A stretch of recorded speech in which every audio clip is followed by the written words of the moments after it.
Donna Mirus. I'm a registered nurse here at Grow Forward Counselling at the Parkside Medical Clinic in Olds, Alberta, offering online and in-person counselling services on evenings and weekends to pretty much youth and adults in the area. If you're new to the page, welcome.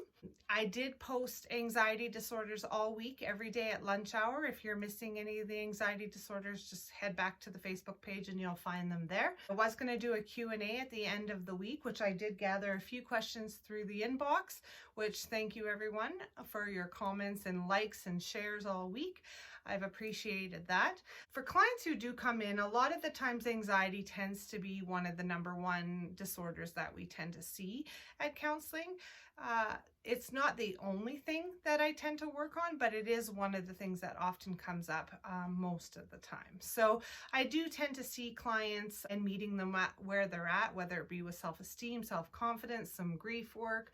Maybe it's a grade 7er that just had a breakup and isn't coping well. Those kind of things is also what I see at counseling. But for the most part, we do tend to see a lot of anxiety disorders. So I'll go over the questions in just a few minutes, but first I thought I would just share with you some education around anxiety, because oftentimes I get a lot of parents or clients that just don't understand anxiety. So I brought in the whiteboard today so that I can just kind of show you and kind of go over what anxiety actually might be and why part of anxiety is normal.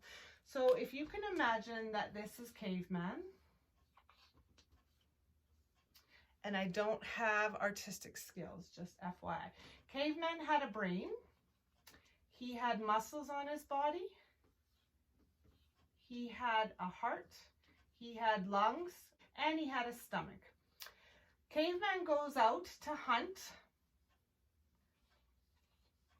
and he comes across some sort of scary creature, whatever that might be, the saber-toothed tiger, the grizzly bear. Anyways, he goes out, he hunts, he sees a predator. What is his response? So if you think back to survival response, we have fight, going back to biology, fight, flight, or freeze. So the brain essentially goes into survival mode. This is kind of that mode that we want you to go into if you face a grizzly bear, say in Sundre, Alberta or something.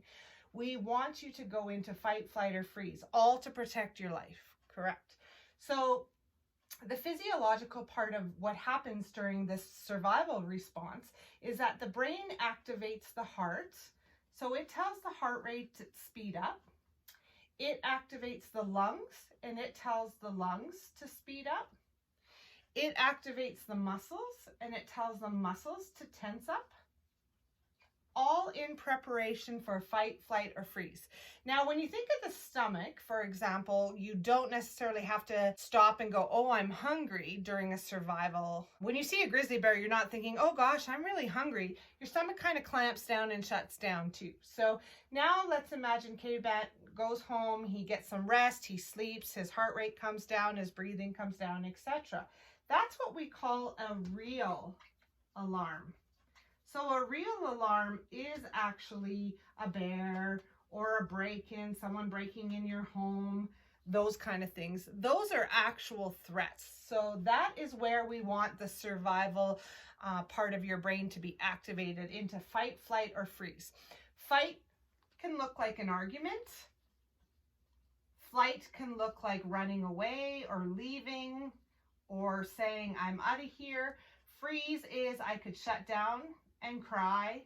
I can hide behind the tree if I had to, or under the bed if I had to, etc.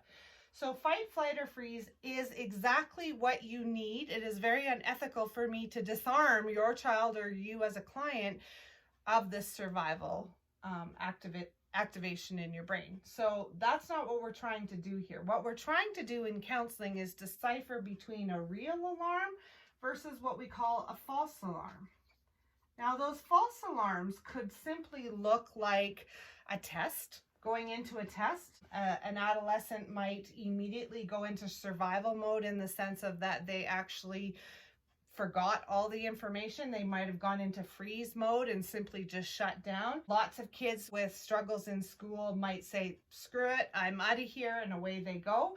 Or they might even argue, and you might see that as well.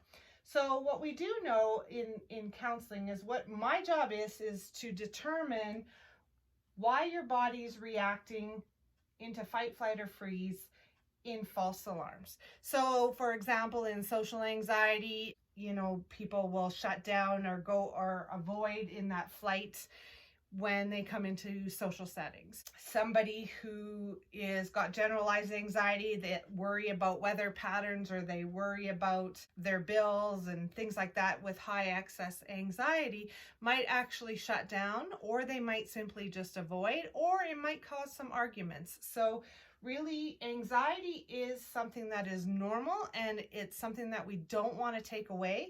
However, what we want to know is whether it's a real alarm versus that false alarm.